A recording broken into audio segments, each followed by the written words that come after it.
I'm with Waheed Parra, the PDP candidate from Pulwama constituency in Jammu and Kashmir.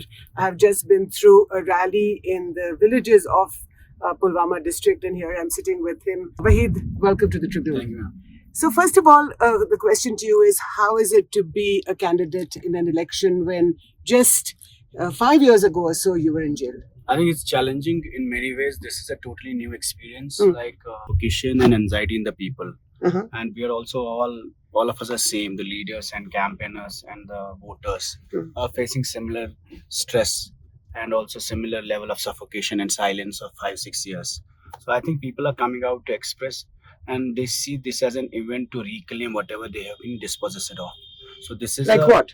Like the 5th August robbing of your rights, constitutional rights, guarantees, special status 35A, dispossession from institutions, constitutional places, administrative spaces. So Kashmiris are seeing this election as a first window to reclaim whatever we have lost, the democratic space, the right to speak, the space in itself, bigger than state, is the space, the importance of space in Jammu and Kashmir today. So the space to talk, the space to be, come out on roads. So this was criminalized just few years before you.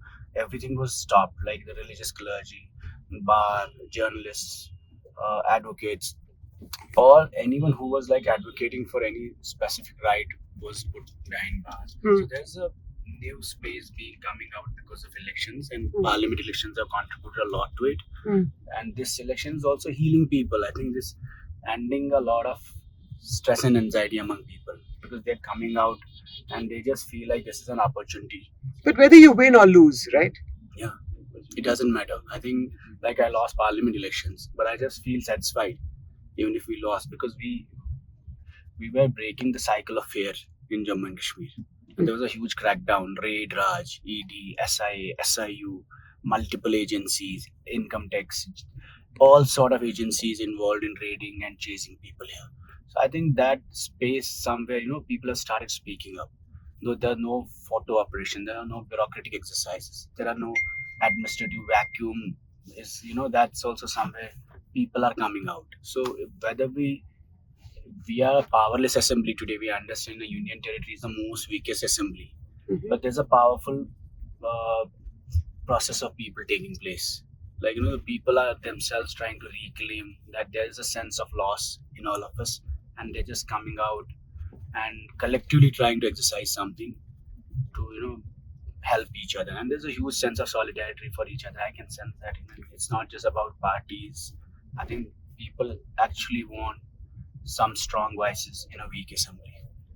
So it is the Modi government that has after 5 years that Article 370 was abrogated. It is the Modi government that has said that let's do an assembly again, let's do elections again in Jammu and Kashmir. So would you compliment the government for that? I don't know whether it's Supreme Court, whether it's Modi government's decisions, or whether it's the fatigue of running a bureaucratic system which was not performing to the expectations. I'm sure there were a lot of photo drills, there were a lot of photo operations, exercises going on, events. The government here was running only on events. There was no concrete action plan happening actually on ground. So that's why you were surprised at the way North Kashmir voted, Central Kashmir voted, South voted.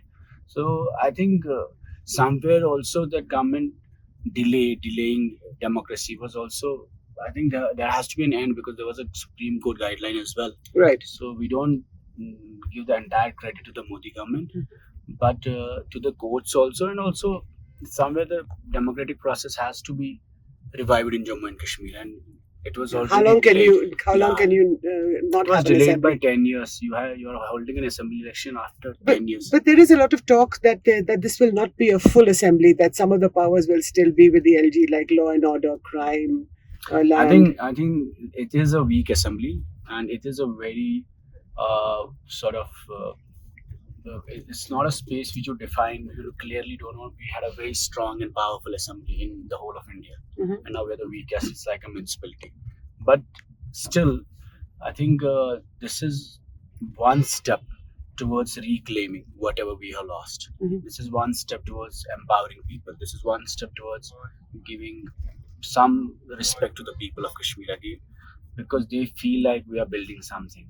So why is your mentor Mehbooba Mufti? Why is she not fighting the elections, I think the she leader of the maintained- PDP. I think she maintained a stand that she's been a chief minister of a state with special status, and she doesn't want to accept the demonetized status of Jammu and Kashmir. And going through elections will be somewhere validating that I'm in agreement of whatever is happening, even though she disagrees with it.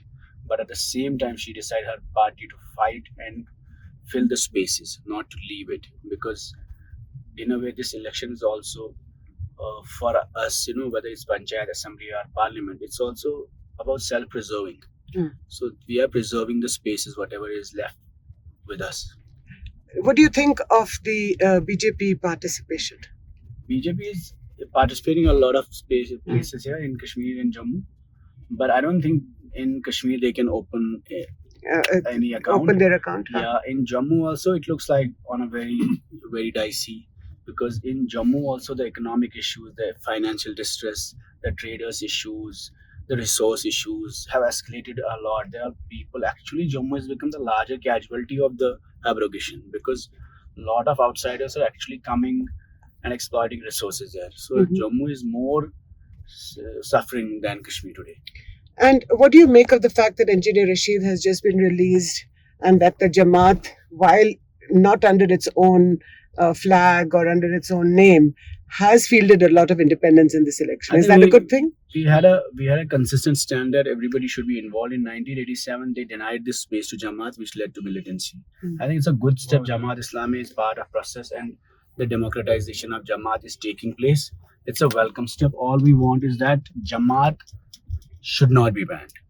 They should field and fight as Jamaat Islami, so that there's more clarity, there's no confusion that who's this candidate, and there are no defections tomorrow. So you understand that who are you voting, who are you campaigning for, to end this ambiguity. So we want Jamaat Islami ban to be revoked, and we want Jamaat Islami to be part of the process. There's a lot of talk that they are the proxies of the BJP. Is that correct? I don't know, that there are all scheme of all stories about candidates and independents here, but that's why I am saying that the best thing is that Jamaat contest as Jamaat Islami. That gives more clarity to the voter, more clarity to the people of Kashmir also, and to Jamaat also. What about Engineer Rashid's release for the election? I think we have been fighting for all political prisoners. I was myself detained. We are against UAPA, terror laws on politicians. We want political prisoners to be released. So he should get absolute bail. He has every right. It's just some of the people are, questioning the timing of it. But we're not against his bail. We think he has a right to participate in this process. But yeah, definitely all of us are just thinking that everybody should get bail, and there should be a bail for most of the political prisoners, and they should be bailed out. That is the whole. That's why it's become controversial. Thank you so much. Thank you so much, Waheed, for talking to the Tribune.